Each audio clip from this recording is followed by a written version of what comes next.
Stuck down at the end. Yeah. No, thank you. All right, everyone, if you could find your seats, we're getting ready to start our next panel discussion for the day. Thank you for joining us. So this is our Communications and Media Fireteam panel, and we are excited to share it with you. I'm going to kick this off to Terrence Hayes. He is currently serving as the press secretary for the Department of Veterans Affairs. Before that, he was the National Director of Communications and Public Affairs at VFW. He also had some previous roles at VA. He's an Army veteran, and Oh, I see. uh-oh, here we go. It's getting a little loose. He's also a new dad again. So everybody, please welcome Terrence and get excited about this conversation. Thanks so much. Thank you, Betty. Truly appreciate that. I'm just honored to be here to join everybody today. So good afternoon, ladies and gentlemen, and welcome to the Hill Vets CAPCON Media and Comms panel. As she stated, I'm Terrence Hayes, and I have the honor of moderating this very important discussion with today's some of the most respected names in media and government. So allow me to introduce them each to you. First, Martha Raddatz is ABC News Chief Global Affairs Correspondent. She's an award-winning journalist, New York Times best-selling author, and longtime supporter of wounded veterans and their families. Martha has covered conflict around the globe, but Iraq and Afghanistan is where she has spent most of her time. We have Wesley Morgan, a freelance journalist with bylines at the New York Times, Washington Post, The Atlantic, and was a past defense reporter at Politico. Wesley is author of The Hardest Place, The American Military Adrift in Afghanistan's Pesh Valley, published earlier this year. His first embed to Afghanistan was as a college student in 2010. Next, we have Vivian Salama. She covers national security for the Wall Street Journal. Vivian is the former Baghdad bureau chief for the Associated Press and has not only covered the war on terror up close, but also the Arab Spring and its resulting political, social, and economic impacts. And last but certainly not least, John Kirby is the Assistant Secretary of Defense for Public Affairs and serves as the official spokesperson for the Department of Defense. Previously, John served as Assistant Secretary of State for the Bureau of Public Affairs from 2015 to 2017. He's also a retired Rear Admiral in the United States Navy and a career public affairs officer. Ladies and gentlemen, please welcome our panelists today.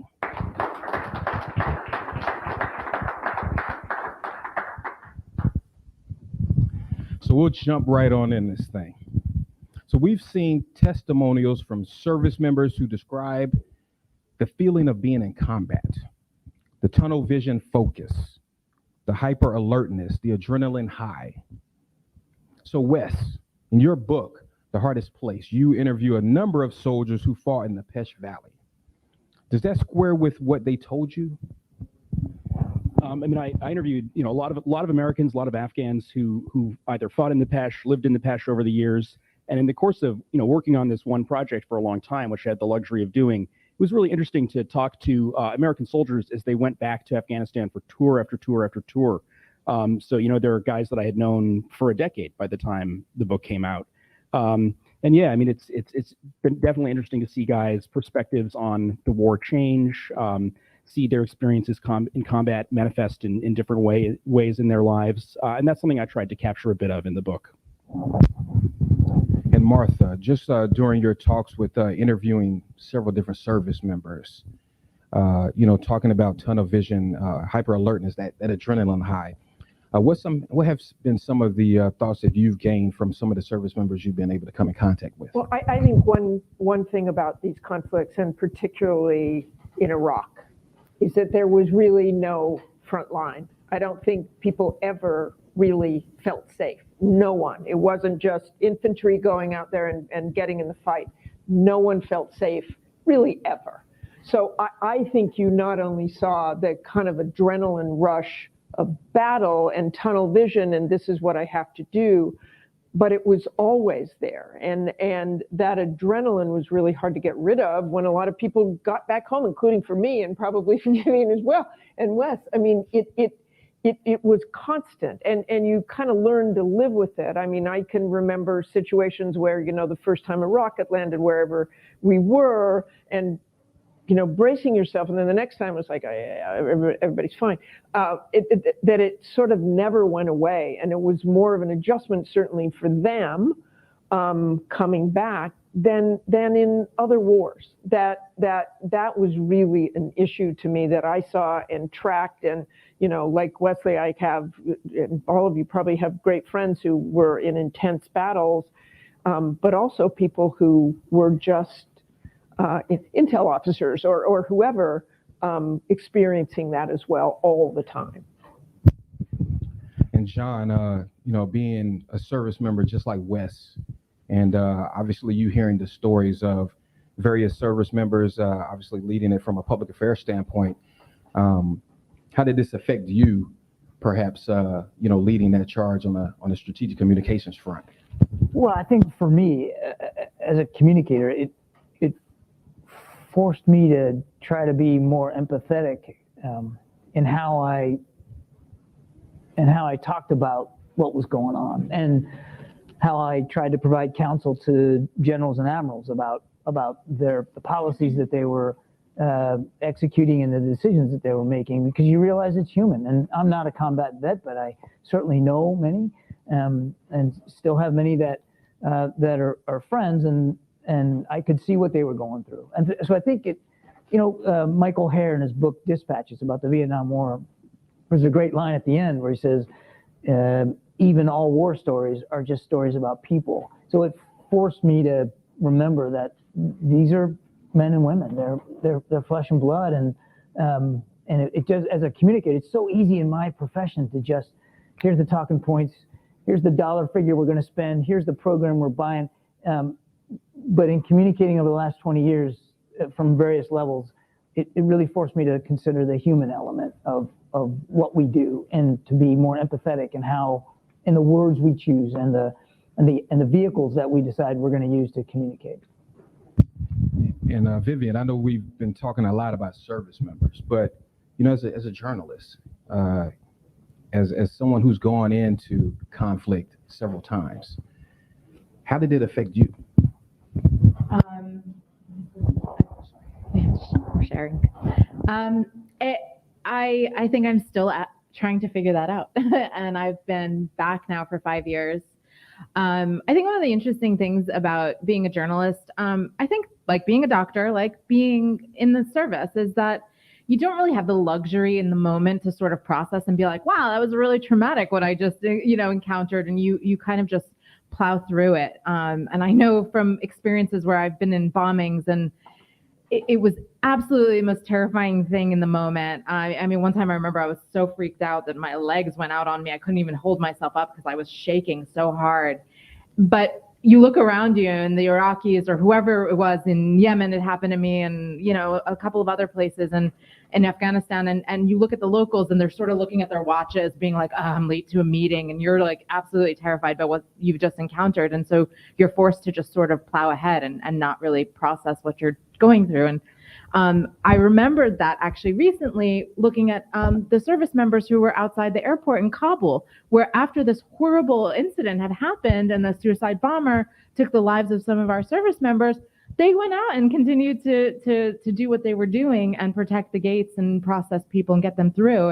And so it's so similar in the sense of like, it's a delayed reaction a lot of times. And so it takes time to understand what you're going through, and because there's sometimes a gap between when you're actually acknowledging what you've gone through and the traumatic event that happened, you don't necessarily understand what's happening to you. And so for me, it was a couple of years after some of the most traumatic things that I encountered that I started to realize, okay, there's something wrong. I'm having panic attacks. I'm having, I'm just breaking down for no reason. And I was here in DC in the safety of my own home here, and not really understanding what was going on. And I didn't really draw a line because we weren't talking about it enough, about sort of the delayed reactions or PTSD, even though it's talked about, but it's sort of pushed aside. It's like, strong people can't also encounter PTSD or something. And so I've talked with service members about it. I've talked with other journalists about it. And it's something that the more we discuss it and we're open about it, the more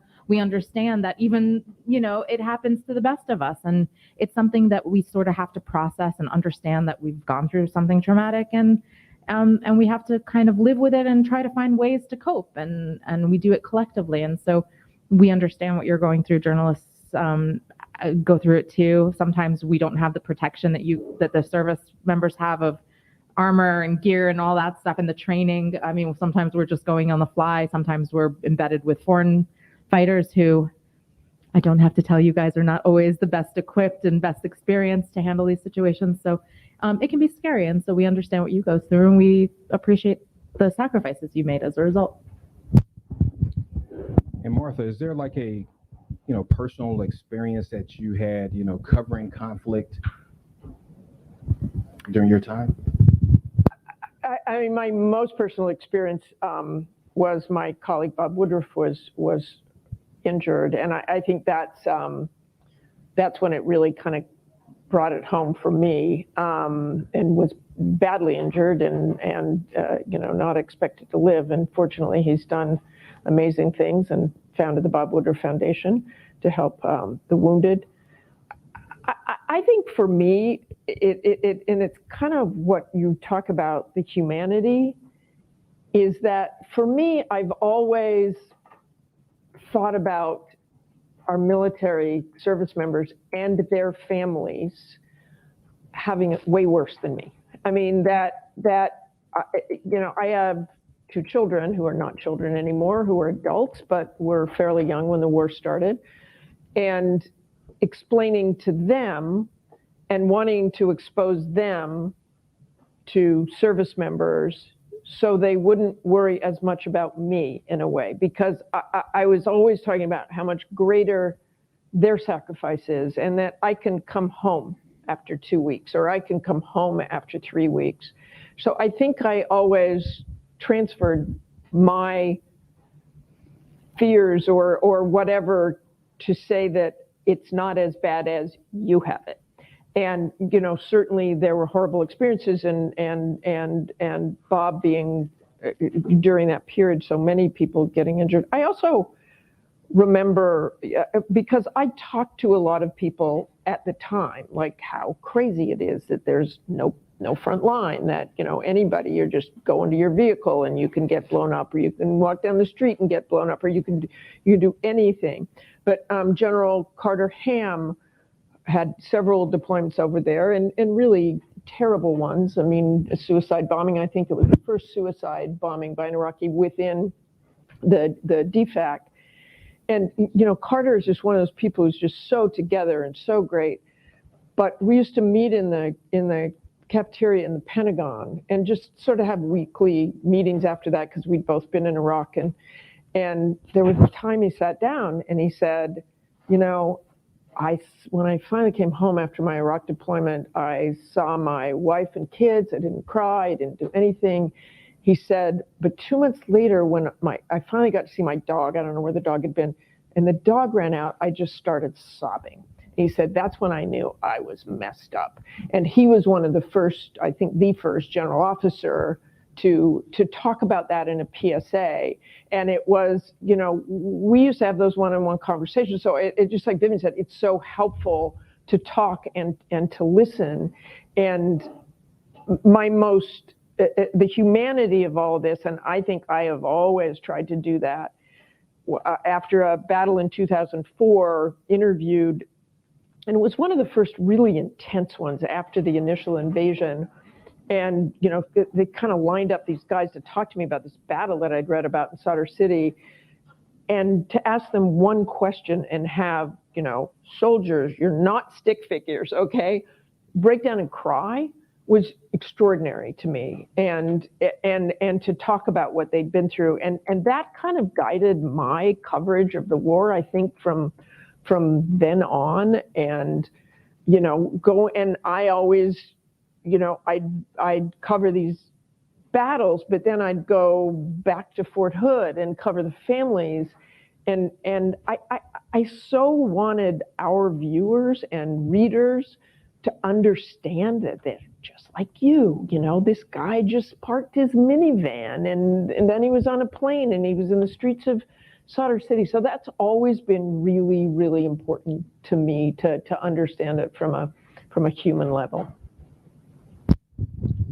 So Wes, you know, we always talk about this buzzword called resiliency.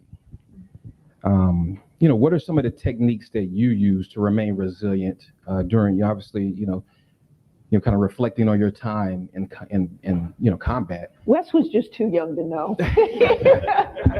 I met him when he was a child, basically, for the first time in Afghanistan. I was like, who is this kid? What the heck is he doing here? Yeah, you were probably, I don't think so, or you would have been. Well, he's definitely been resilient then. So, he has. But yeah, I mean, Wes, I mean, some of the techniques that you've used to just remain resilient and kind of get through some of the things that you've experienced. Sure. I'm not really used to talking about myself and my own experiences. I mean, I kind of built a career around talking about other people's experiences and learning about them. And I'd like to share some of those in a minute. But, you know, I mean, I certainly have been in situations, especially back at the height of the embedding era in 2007, 8, 9, 10, where, you know, where I was in combat situations and where soldiers and Marines were killed in front of me. But, you know, as Martha says, like, you know, those are things that have stuck with me, but not in the same way that they have probably stuck with the other people who were present, whose friends these young men were, right? I mean, I could step out of that embed, go back to what I was doing. These weren't my friends who had been killed in front of me. They were, you know, acquaintances. But yeah, I think probably that affected me in a very different way than loss does for soldiers and other service members of people who they know really, really, really well. I mean, in many ways better than anyone will ever know just about anybody else. I'll say, you know, I grew up in in you know, outside of Cambridge, Massachusetts, where like everybody has a therapist, you know, already. So I think that's kind of like an environment. I think that probably helped me, right? That I was just I was aware of mental health concerns before ever seeing combat.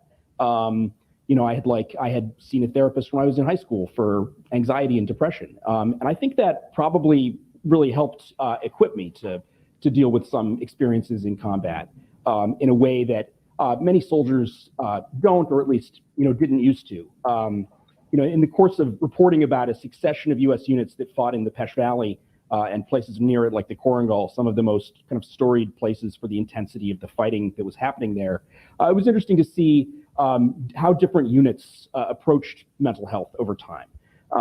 You know, in some cases you had, well, regardless, you would have what, you know, what now General Chris Cavoli, the commander of U.S. Army Europe and Africa, who was one of these battalion commanders in 2006 to 7 in the Pesh, described to me as human wreckage left behind from a deployment like that. You know, people who maybe while they were in country didn't feel these kinds of effects. I mean, I remember being in the Pesh in 2010 and talking to the battalion chaplain, a guy named Joey Odell, who went on to be the chaplain in the 160th in JSOC, and him describing how kind of surprised he was at how little, how few soldiers were kind of coming and chatting with him about problems during that deployment compared to previous deployments. Because there was something about the intensity of the combat that the guys were in, and it was not the same kind of, you know, IED fight where you're kind of wandering around and never see the enemy. It was gunfights up in the mountains, I think, in a way that, while guys were in it, in some cases, it was harder to kind of, it just wasn't quite the same. But after these units would get home, the effects would manifest themselves. You know, whether it was 2503 coming back to Italy, 132 coming back to Fort Drum, 126 coming back to Fort Hood. I mean, some of these units, particularly the companies that fought in the Korengal, would really be in tatters when they came home. But there was a big difference in some cases between how different units dealt with it. I mean, there was a battalion out of 1st ID, the one that was in Fort Hood, that really was a unit that had been pretty much thrown together on the fly about a year before the deployment. It was one of these new brigades that the Army built in the surge era. And that unit really suffered. I mean, it had, you know, among the things that it didn't have going for it was that it had far too few NCOs. Many of the NCOs that it did have hadn't previously been in combat. And that was a unit where everybody, everywhere up to the battalion commander, a guy named Brett Jenkinson, who retired as a colonel, was very open with me for the book in describing, I mean, how that deployment essentially broke him. I mean, he couldn't handle the losses of soldiers.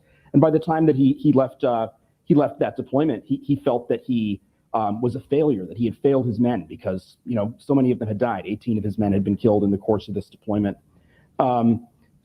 Another example, I mean, Battle Company 2503 in the Korengal. It's captured in the movie Restrepo. A lot of articles by colleagues of mine who embedded with them during their time in the Korengal. That's a unit that really suffered when it got back to Italy, but it's also a unit that had an unusual thing going for it in that there was a brigade psychologist named Brian O'Leary, Doc O'Leary, who was really, really good. He was a former enlisted soldier himself, I think maybe a field artilleryman, but I could be wrong about that. But he was a guy who just from the very beginning of the deployment would go and plant himself in the Korengal, live with these guys at the Korengal outpost, and talk to them in a way that made them a lot more open to to what he had to offer than had he been a guy back at Jalalabad that maybe they would be rotated back to once they already had a problem. Which I think gets to the importance of prevention and just being aware of these concepts before you have any problem, as I think a pretty key part of resilience from my perspective. And John, I know during my time at the Pentagon, specifically on the Joint Staff, I came in contact with a lot of leaders who would carry around cards in their jacket pockets or in their BDU pockets with names of service members who they had unfortunately lost in combat. As a leader yourself, as an individual, both back at your time at the Pentagon in uniform, but now obviously in your present position, how tough is it to take that podium and talk about, the loss of service members? Yeah, I mean, it never gets easy. Easily the hardest day I've ever had was the 26th of August when we lost 13 at the Abbey Gate. I remember that day started out like every other that in the last, for those couple of weeks that we were doing the evacuation, we started with a morning Afghanistan update with the secretary, the chairman, CENTCOM, the leaders on the ground. Everything was, we were already, planning retrograde to leave. And then, a couple of hours after the meeting broke up, and it took a while for us to realize what we had and how bad it was. And I was briefing twice a day. So obviously I didn't do a morning briefing because we didn't have enough information.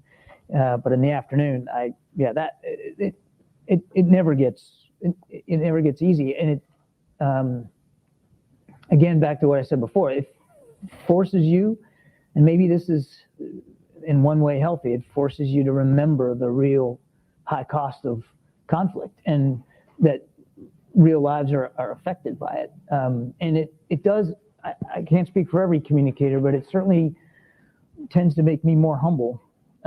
It's easy when you get up there sometimes, and if you get too comfortable with a topic or an idea or policy, to ad-lib a little bit, to be a little flippant. But when you're in a situation like that where people are in harm's way, whether there are casualties or not, it really forces you inside and it slows me down. I find that I am much more deliberate when we're talking about an incident where there's casualties, because you're talking about families that are going to get a visit that no family wants to get. You're talking about moms and dads that are going to join a very exclusive club they never wanted to join, and I think it just makes you, it injects a lot of sobriety into the task of communicating. The other thing that, and I know this is going to sound so simplistic that it's stupid, but it also forces me to slow down the information flow. That morning, I didn't leave my office, and that was on purpose because I knew there were reporters like right outside, and I didn't want to speculate. I didn't want to guess. I didn't want to be on the record until we knew what we had. So we were way behind, well lagging behind the information flow that was out there on social media and in the press, because everybody wants to know how many. What was it, a satchel charge or a suicide bomber? What are the what do the wounds look like?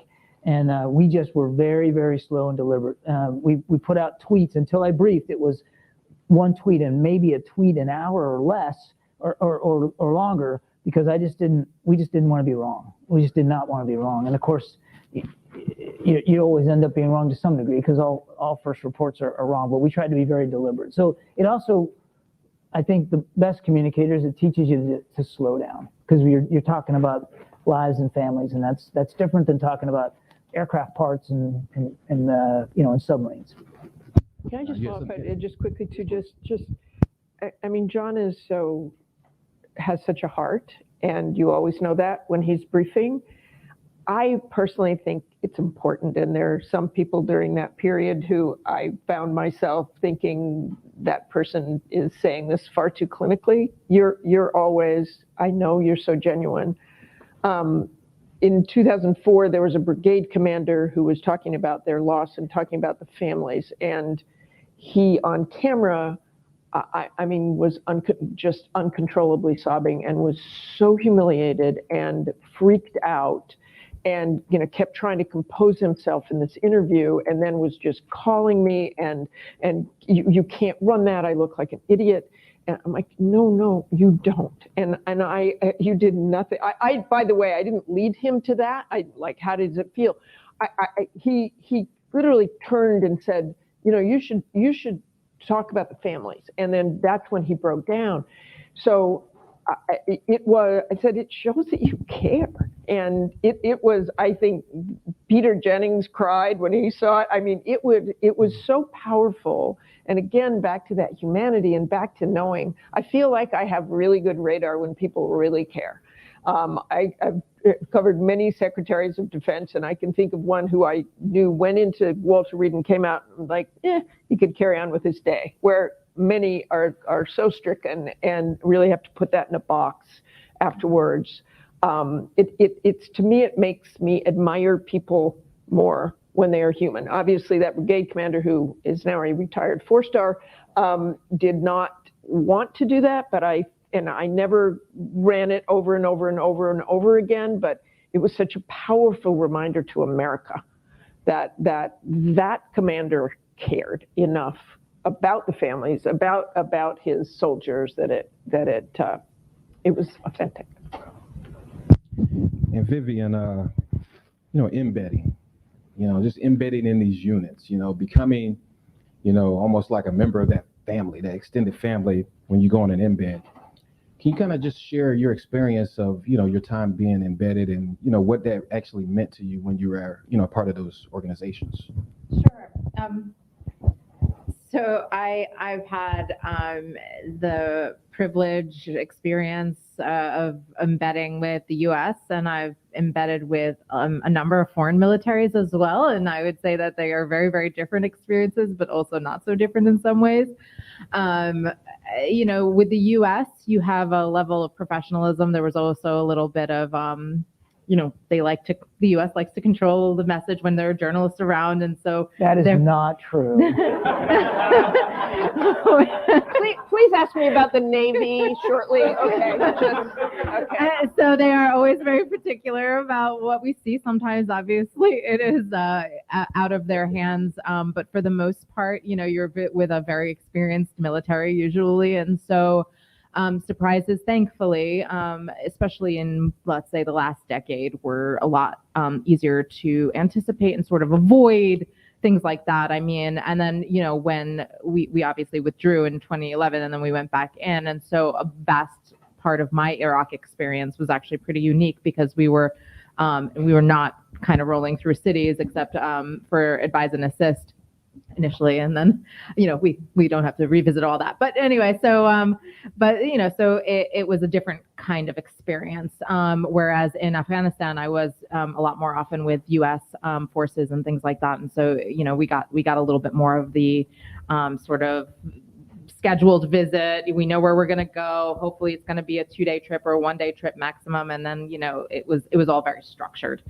Not the case with the foreign militaries, but also a very interesting and awesome experience. I mean, usually there was a lot of really beautiful experiences. I mean, I remember being embedded with the Iraqis and going into Ramallah in the middle of Ramadan for the ISIS operations, and they were not eating, which was needless to say, a concern for me that we were going into the heat of battle with a military where none of them were eating or drinking water, and it was August. but in the desert. But they were insisting to give me food and water the entire time and make sure that I was taken care of. And I basically collapsed from dehydration, and so they were really taking care of me on one trip. Just extremely kind. They didn't always know how to use their guns. I'm not gonna lie. We had a couple of experiences with them where we're like a little bit concerned for our safety here, more than maybe we would have been with the Americans who usually had us covered.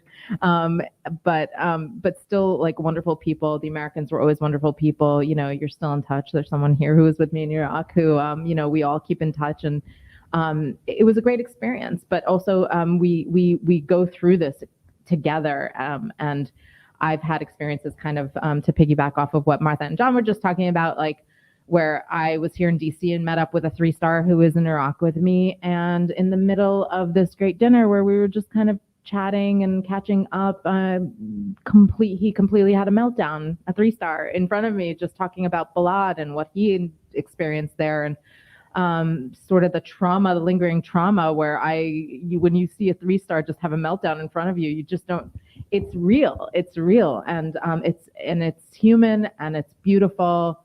And I don't think that we kind of appreciate that enough. And it's a bond that we kind of have forever. You know, I think the fact that he was able to open up to me like that, he never forgets it. I certainly never forget it. But it's something that kind of links us together in terms of having shared this emotional experience, and trying to work through it together. We talked about it. We've talked about our kind of feelings, which sounds kind of funny, but it's really important for us to kind of take the next steps in our lives and put it behind us in a healthy way. Not that we forget about what we went through, but we process it in a healthy way. And so there's a lot to be said about that. But the embeds are an amazing experience because you do have that bond, and a lot of times it's for life, and you hear from these people after years, and we're so happy to hear from you guys. And so if you're out there and I see you, please do reach out if I haven't talked to you in a while, if you remember me. But it's great. I mean, I'm so honored to have had the experience overall. So to our 2 award-winning journalists, you know, when you go out and you cover these events, and you meet these folks and everything like that, and you see these experiences, what happens when you come back?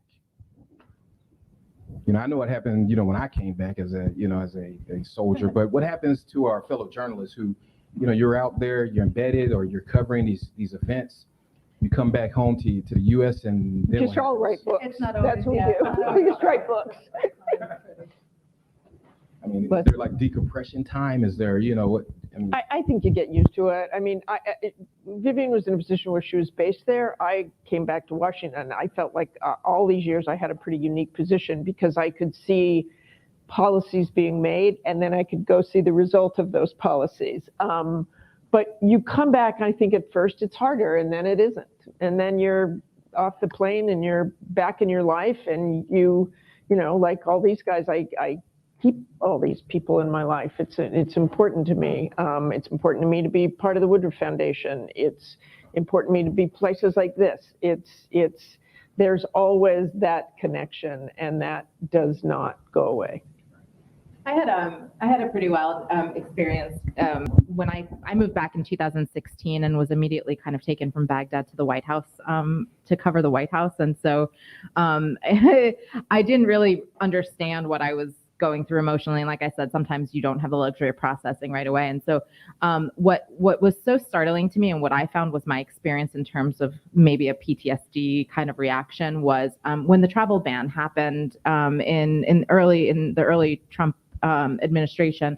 Remember, it included Iraqis at first, and I had just left Iraq, and all of these colleagues of mine who were at the AP, who a lot of them had either green cards or had their families here, but they were still stationed there and working for the AP from Baghdad, didn't know if they were going to ever be able to come to the US and or see their families again who were based here.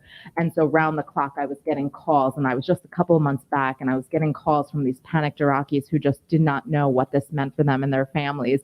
And I would be on the phone with my like broken Arabic and be like, everything is fine.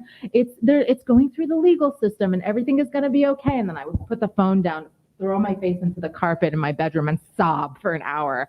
And then someone else would call me, and it was like similar circumstances over and over again where I had to pull it together and kind of talk them through. And I realized that sorry, I'm taking a lot of time, but I realized that a big chunk of my what I was going through and the panic attacks I was having, the anxiety attacks I was having at the time were largely driven by a sense of abandonment, the people that I left behind.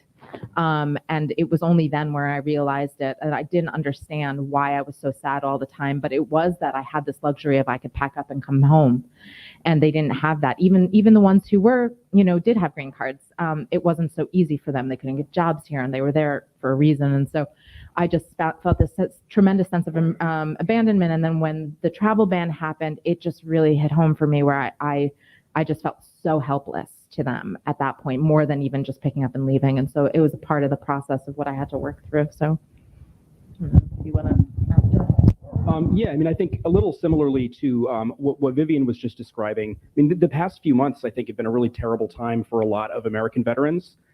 I've heard from a lot of guys who I had interviewed years ago or embedded with years ago, who, some guys kind of stay engaged with the war, either because they're still in the military and they keep going back over and over again, or just because they're interested. But plenty of other veterans kind of have tried to put it behind them, and just Afghanistan is not part of their daily lives until suddenly this past August, for a lot of people, it was thrust back into their daily lives, as they heard from former interpreters, family members of former interpreters, people who worked on their base. So I think for a lot of people, there's been, scars that have been ripped back open in recent months. And in some cases, I know a lot of guys who have thrown themselves into it. It's almost like they're back on deployment, just kind of working 24/7 with groups of other people to try and help move people out of Afghanistan. So yeah, I mean, that's one of the most striking things to me in recent months. I mean, I remember even just, sitting in my apartment in DC in the days following the fall of Kabul, as we're sort of trying to remotely help people get into the airport. It being, just there's a real feeling of helplessness that I think was probably even much more acute for people who it's their former interpreter that worked for them and his, large extended family that you're trying to get to safety. Truly appreciate that. So I think we'll conclude with that portion, and we'll turn it over to the audience now for some Q&A.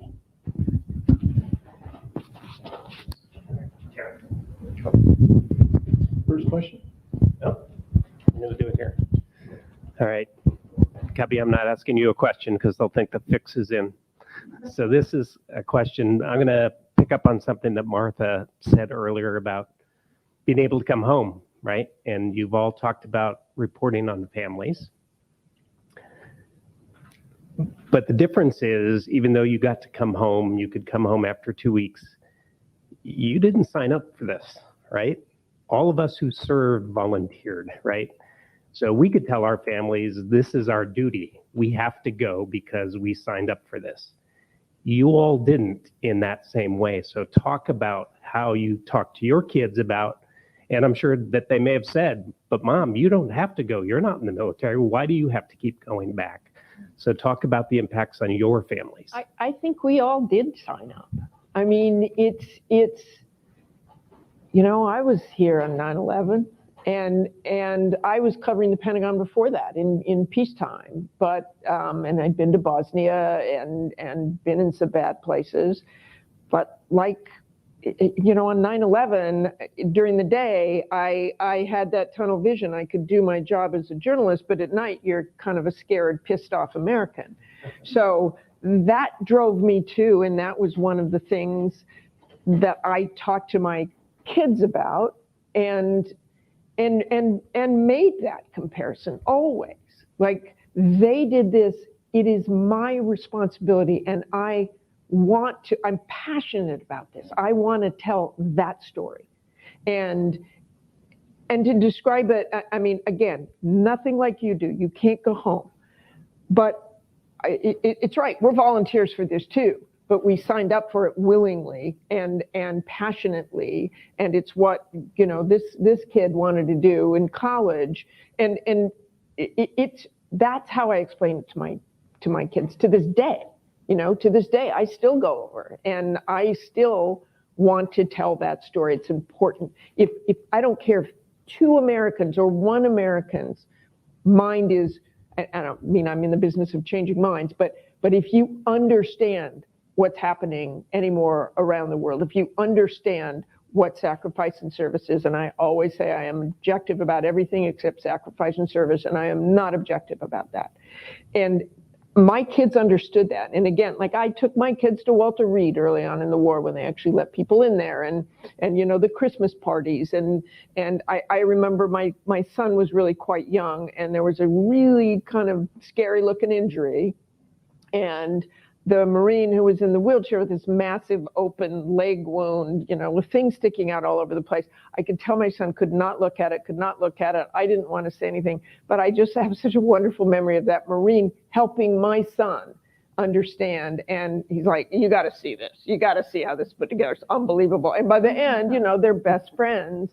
And so that my kids, or, I take them to the Woodruff Foundation thing every year, and they meet a lot of veterans. And I really, my best friends are in the military. I mean, they are. So they're around it, they understand it, and respect it.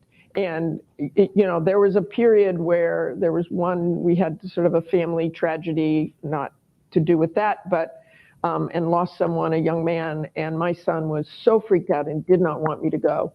And I was supposed to go the next day. I did not go the next day, but I knew I had to go. And, a week later, went in, and like you guys explained too, this is what I do, and this is what I feel strongly about. I've never been so nervous on a trip there. I've never been so nervous, because I was so afraid that if something happened to me, that it would, he had just lost a friend. So anyway, but worse for you. We have an audience question from the online. Goodness. I think this is really for everybody, including Terrence. Someone would like to know what your advice is for military-connected individuals, whether that's veterans, family members, who are interested in journalism, communications, media, as a career. What advice would you share with them from your experiences? Do you want to go? Do you want to go to the line? Go, Vivian. I was going to say run. No, I'm just kidding.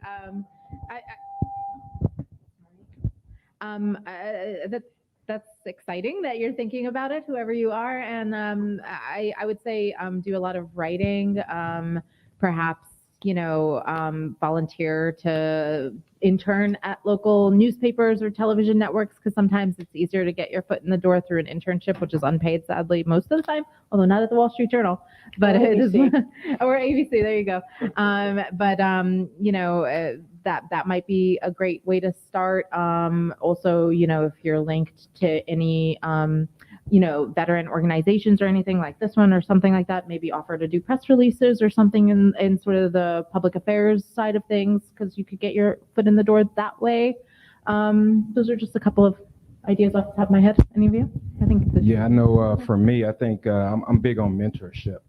And I think it's critical in any line of work that you find yourself a mentor that, you can kind of, follow.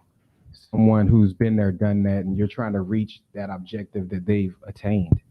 And I've been fortunate to have several mentors in the career field of strategic communications or public affairs throughout my career, both in the military and outside. I'm able to tap into those individuals, whenever I need to get advice or to get direction or just to learn something new. And one of the things that I always pride myself on is something that General Dempsey once said as the chairman when I worked on his staff, and that was, you always want to be a lifelong learner. And I think that, once we leave those four walls of whatever institution we may graduate from or whatever institution we may come up in, whether it be the military, that, we don't stop learning at that particular moment. I'm still learning today in the present job that I'm in. And I'm thankful for that, because it's only going to make me a better individual, and hopefully the folks that I work alongside better individuals as well, to ensure that my boss in our department is doing the absolute best for the American people and our veterans. But once again, it boils down to, for me, find yourself a mentor. I think that's very vital in today's I think that's really excellent advice. Or if there's somebody you admire in the media, and reach out to that person. It's crazy, but it works sometimes. It's like it really does, and people are generally eager to help people. So I think that is a good I did start. that. I reached out to Christiana on Poor Cold, and she answered me back and gave me a lot of good advice. Yeah.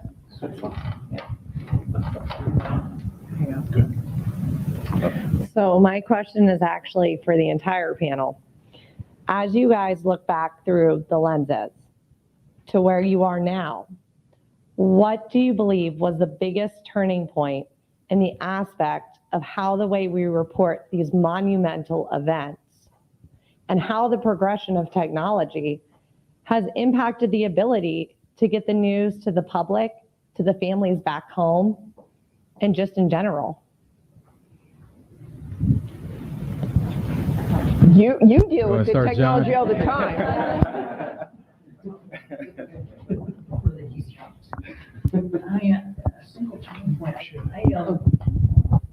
That's a really tough one. I don't know that there's a turning point, but where the light kind of clicked on for me was the second round of protests at Tahrir Square.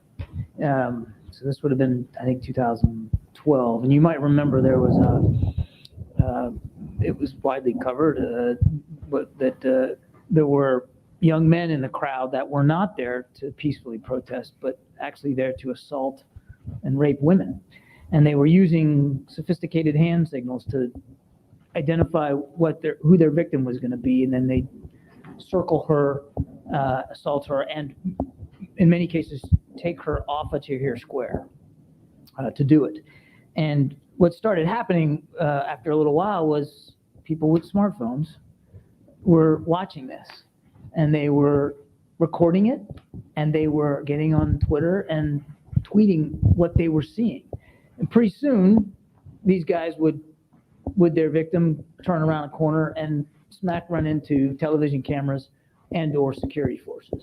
And eventually the crime never stopped, but it certainly reduced. And when I saw that happening, I began to realize the power that is resident in that little black square there, and in social media in particular. Now, there's a lot of bad things about social media. If you read my Twitter feed, you'll see how my ancestry has been accosted over and over again. But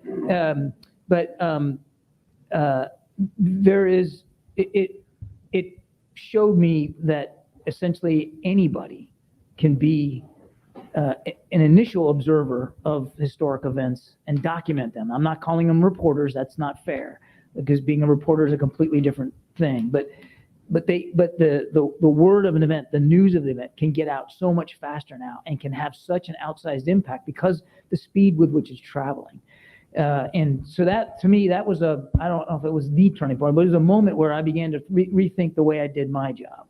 I joined the public affairs in 1990, and my first tour was on an aircraft carrier. And in 1990, if you wanted to get me, once I got out to sea, it took days for the word to reach to me that, I had to answer a query or do something. But now it's with us all the time. And I think we're kind of used to it. We kind of take it for granted, but it wasn't always like that. And it's a tremendous accelerant that, for good or ill, that has forced us all, at least on my side of the notebook, forced us all to think faster, work faster, do faster.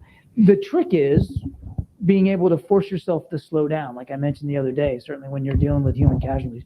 But to not, what I'm learning now back at the podium for my third time is I'm trying to force myself to know when not to overreact to that, when not to tweet in response, when not to give too much credence to something that's out there in social media. But I think, and we don't know what the future of that looks like. I mean, who knows what that environment's going to be like in 5 years. So we have to continually adapt to it.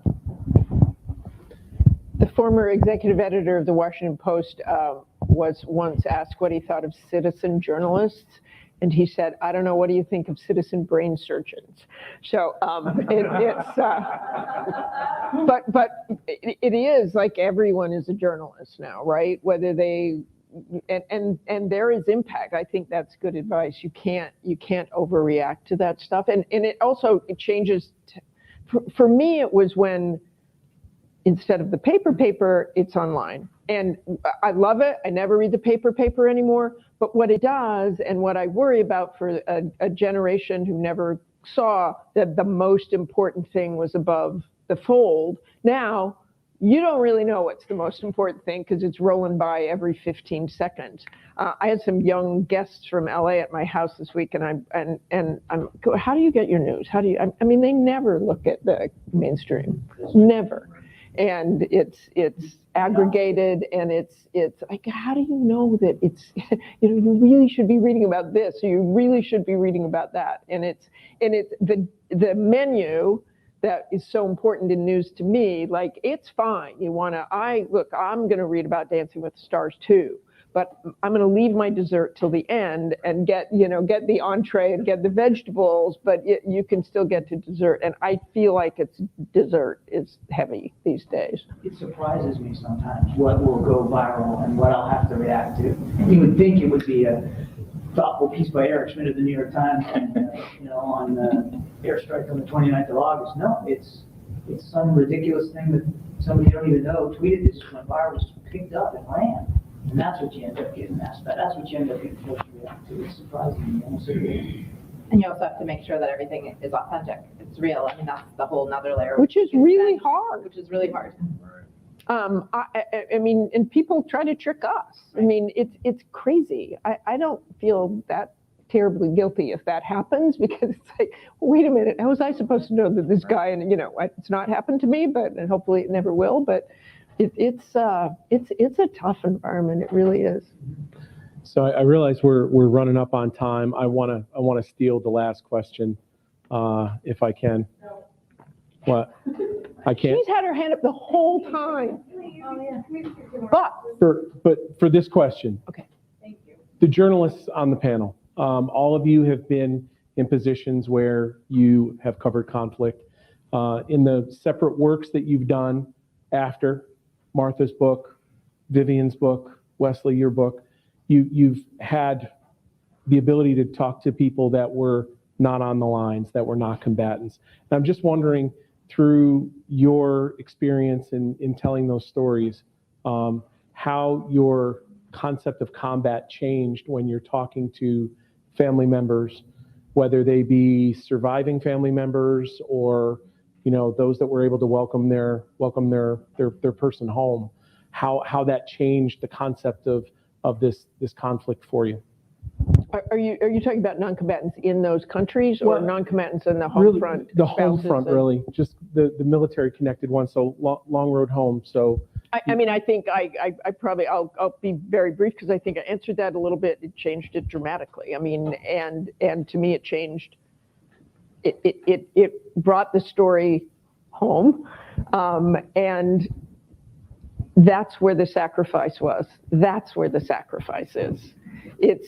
Horrible things can happen over there, but when it comes home, I also just want to throw this out there. I think someday this country has to debate or talk about notifications as the technology changes, and that we want to be as humane as possible. Is that still the humane way to do it, given technology? I think is something that should be written about, talked about in the future, which is way off what you just said, but go ahead.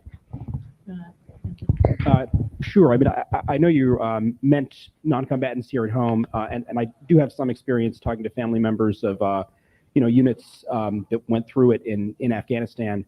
But the first thing I thought when I heard your question was non-combatants in the places that the wars are fought, and that's what I have more experience talking to. Is in some cases these are people that U.S. troops had a lot of experience talking to and interacting with, great relationships with people living outside of their patrol base, and in other cases, not at all. I often think about, there's a place called Combat Outpost, Michigan in the Pesh Valley that in 2010 was, for a period of time, one of just about the most violent, or most frequently attacked, the military called it the most kinetic outpost in eastern Afghanistan.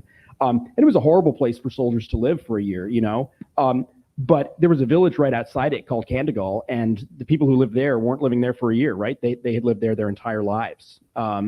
So yeah, I mean, I started covering these wars very much just through the lens of the U.S. military, and I would embed with the military, and I would see what the military saw, and that was kind of it. And then as I went on, I was lucky to be able to go and kind of cover other aspects of it and talk to civilians who lived in the area. And often I would come away with very dramatically different kind of perceptions of events that had happened, than I initially had just kind of through a U.S. military perspective. Well, John, Wes, Vivian, Martha, thank you so much for the candid conversations that we've had today and just the open dialogue and just sharing your experiences, with this group today. To the Hill Vets community, thank you all again for affording us the opportunity to join you today. We look forward to joining you again into the future. Thank you. Thank you.